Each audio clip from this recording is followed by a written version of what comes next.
आज मैंने विकास भाऊ और दिलीप दादा को सुनकर के मुझे एहसास हो गया और रोहित दादा को सुन के मुझे एहसास हो गया कि वाकई में वो विचार जो है वो असर कर गए। विचार जो है वो एक भ्रम है, विचार जो है एक राह हो सकती है, पर हम आदिम जाति आदिवासी परिवार के लोग, हमारे भाई, हमारे युवा सत्य और सत्यमेव जयते की राह पर काम करते हैं। सत्य और सत्यमेव जयते की राह पर काम करते हैं। हमारे कार्यक्रम के अंदर या हमारे विचार के अंदर असत्य और विचार करने लायक कुछ भी नहीं है। हमारे अंदर सिर्फ सत्य और सत्य है जो आपको मानना चाहिए और मानना होगा। बाहर से या रिफ्यूजी रिलीफ गारंटेड जैसे बाहर से खेबर घाट डोलन घाट होते हुए रात को 12 बजे अपनी घरवाली छोड़ के भयभीत होके बैला होके सप्त सिंधु नदी के किनारे डेरा डाला। 8/1/1970 को उन्होंने प्रतिज्ञा ली कि इस देश में हम रहेंगे, खाएंगे, पिएंगे। जिस दिन वक्त आएगा धन दौलत माया ने घेरवाली भी छोड़ जाएंगे।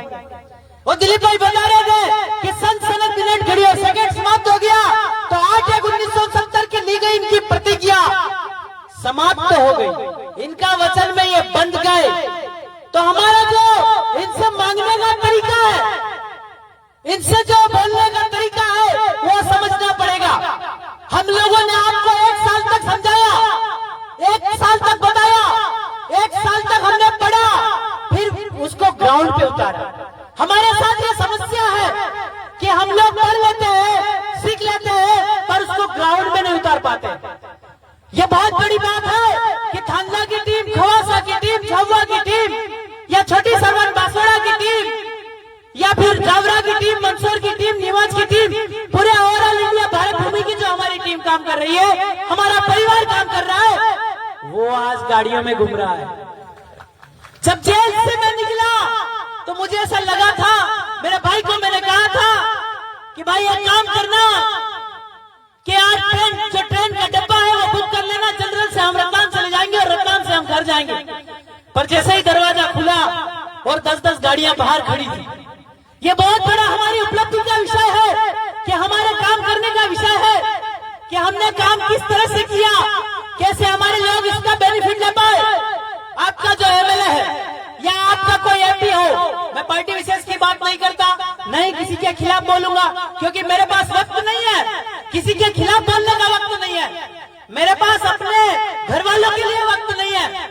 या तो घर वाला आते से ही शादी की डेट फिक्स करके बैठे थे, पर मेरे पास इतना वक्त नहीं है, तो मैं किसी की बुराई करने में इतना वक्त जाया नहीं करता और बुराई करूंगा भी नहीं। आपके सामने प्रण और प्रतिज्ञा लेते हैं कि हम लोग हमारे लोगों की या किसी पार्टी की नेताओं की हम बुराई नहीं करेंगे। हमारे पास मुद्दे ही इतने लड़ने के लिए, इतने मुद्दे हमारे पास लड़ने के लिए है कि हम लोग उस पर ही काम करें तो सुबह से शाम कब हो जाती है हमें पता तक नहीं चलता। तो इस जो छोटी सरवन के धुरंधरों ने और जो थांगला के धुरंधरों ने, खवासा के धुरंधरों ने जो काम किया है, मैं उसका बहुत शुक्रगुजार हूँ और आभार व्यक्त करता हूँ कि उन लोगों ने इतना डेंजर काम करके दिखाया। अभी जैसे मैं छोटी सरवन आने वाला था, कार्यक्रम तो अभी है और उन्होंने एफआईआर, सारी एफआईआर जो शरणार्थियों के खिलाफ साहूकारों की, वो सब डन कर दी। मतलब कि आपका काम होगा, बस आपको कानूनी रूप से और सही रास्ता की तरफ से आपको लड़ना है, तो आप जो है हर प्रकार की जीत को हासिल करेंगे। मैं आपका जेल में रहा 17 महीने 2 दिन जेल में रहा, पर वहां पे 1 साल तक तो मुझे एक बंद दीवार के अंदर रखा। मतलब कि 1 साल में मुझे आदत हो गई थी दीवारों से बात करने की। बिरसा दादा का विचार इतना मजबूत था मेरे शरीर के अंदर कि शरीर से खून बह जाए तो चलेगा, पर आंख से आंसू नहीं बहना चाहिए। मैंने उन विचारों को पढ़ा, उनको समझा और अपने जीवन में उतारा, तो उन दीवारों ने कभी मुझे रोने नहीं दिया। बिरसा दादा की आहू ने, अबरू ने कभी रोने नहीं दिया। वो वही दीवार थी, वो वही लोगों था, वो वही काल कोठरी थी जहाँ बिरसा मुंडा का चमड़ी उधेड़े गया था। मर गया आदिवासियों का पूत, पर कभी नहीं कहा कि मैं आदिवासी नहीं हूँ, देश का मालिक नहीं हूँ। उस समय जो चमड़ी निकाली जा रही थी, उस समय जो बकरे का खाल निकालते वैसे बिरसा दादा की खाल निकाली जा रही थी, तो उसमें जो दर्द हो रहा था वो दर्द समाज के दर्द से कम था। मतलब बिरसा दादा के ऊपर, शरीर के ऊपर जो आपका समाज का दर्द बहुत ज्यादा खतरनाक था, बहुत ज्यादा हावी था कि अपने चमड़ी निकलने का दर्द तक महसूस नहीं कर पाया। आपको ऐसा शूरवीर बनना होगा। मौत तो बहुत देखी मैंने जेल के अंदर से। मेरे दो भाई जो दिल के करीब थे, शूरवीर थे, योद्धा थे, गुजर गए। आंसू भी आए, आंसू को रोक नहीं पाया। मैं कभी अपने लिए नहीं रो पाया, पर उन दो भाइयों के लिए आंसुओं को रोक नहीं पाया।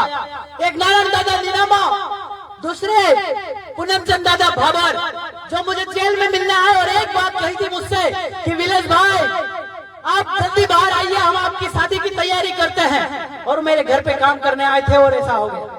उन्होंने एक बात कही थी कि विलेश भाई मकान की चिंता मत करे, झोपड़ी की चिंता मत करे। क्रांतिकारियों के जीवन में झोपड़ी महल नहीं लिखा होता। क्रांतिकारियों के जीवन में महल नहीं है, उनके जीवन में गाड़ी नहीं है। ये गाड़ियां है, महल है, ये तो दलालों के जीवन में। आदिम जाति आदिवासी के परिवार या ये जो गरीब लोग हैं, इनके या जो क्रांतिकारी है, इनके इतिहास में कभी भी इनके नसीब में गाड़ियां या इनकी नसीब में कभी महल नहीं हुए।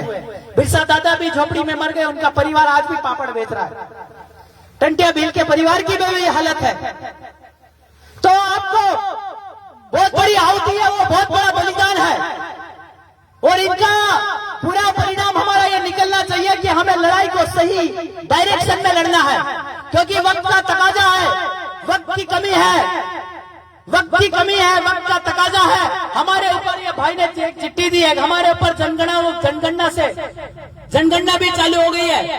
जो बात आज हो रही है, जितने आपका जो साजिशें आपके साथ हो रही है, ये लगभग 5 साल पहले हमने कहा था कि आपके साथ इस एरिया में ऐसा होगा, इस जगह ऐसा होगा, इस जगह ऐसा होगा। और वो सारी बातें सच हुआ। और आपने देखा, आपने समझा। जब हमने कहा कि लॉकडाउन आएगा, आया। जब हमने कहा कि ये आएगा, आया। हमने कहा कि बेमौसम बारिश गिराएगा, गिराया। और हमने ये जाते जाते जेल में जाते जाते यही कहा था कि 31 अप्रैल आने दो 3 देशों के बीच में जंग होगी और आपका सामान महंगा होगा। जेल से छूटा तब तक आपका पेट्रोल भी महंगा। और रे यार